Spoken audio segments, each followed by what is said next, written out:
Okay, make sure my zipper's up.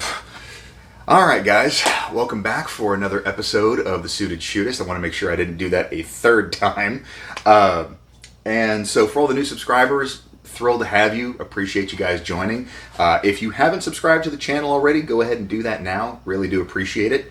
For the new arrivals, if you haven't already, I do recommend joining the Bespoke Solutions Facebook group. We've got a ton of good discussion going on in there about elevating wardrobe. There's a couple folks that have been doing some phenomenal work in kind of improving their overall image, as well as the balancing of your concealment gear with an elevated wardrobe. So there's a ton of great discussion going on. You're going to get a bunch of mileage out of it.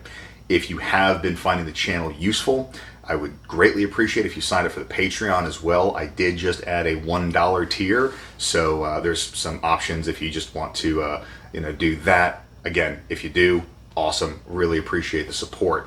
So let's jump into it. What I wanted to talk about today was one of the kind of secondary benefits that I experienced, which was developing a deeper understanding for style and how clothing is supposed to work improved my situational awareness.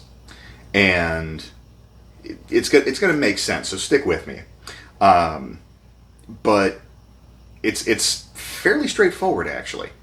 Once you understand how clothing is supposed to fit on a person, then at that point, the deviations from the norm jump out at you much more readily. And so we've all, like in the concealed carry class or the intro pistol class, we've all heard of like the Beverly Hills Cop type of trope of, the dude wearing a heavy winter jacket in the summer, which I don't think I've ever actually seen that, just because it is so glaringly disparate that I have a hard time believing that anybody with nefarious intent is going to draw that degree of attention to themselves. Not saying that it's never happened, but it's just so comically extreme that I think it paints a false picture of what we are likely to encounter, which is what we should be focusing on first and foremost.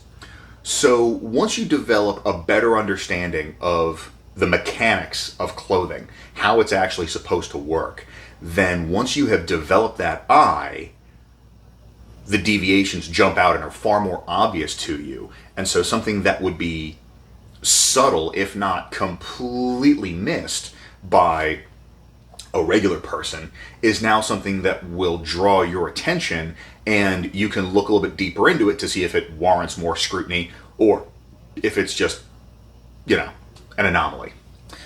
The anecdote that I like to use for this is, and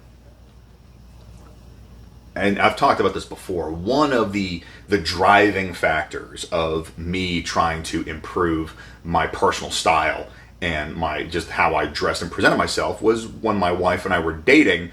I realized that when we were both out in public, I was kind of a reflection of her, and so I wanted to make sure that I wasn't just looking like a complete slob.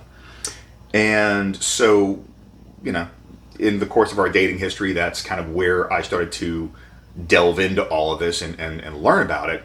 And at one point, we actually took a trip to Vegas for my birthday, and we got a chance to go see Penn Teller live. I love those guys. They put on an awesome show. But I wish I had seen the show before I started doing this deep dive into clothing, because there were so many little tells about how specifically their suits were fitting, and we were in the first 10 rows, so I was close enough up that I could see that their stage costume had been modified to help with the concealment and the illusions they were pulling off. And truth be told, it sucked a little bit of the magic out of the show for me.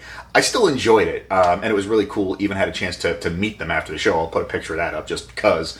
But yeah, it was one of those things where I was like, wait a minute, that looks out of place. What's with that? And there were just these little details that, because I was close enough to see them and I understood what normal was supposed to look like, that it was just almost smacking me in the face. It was so obvious.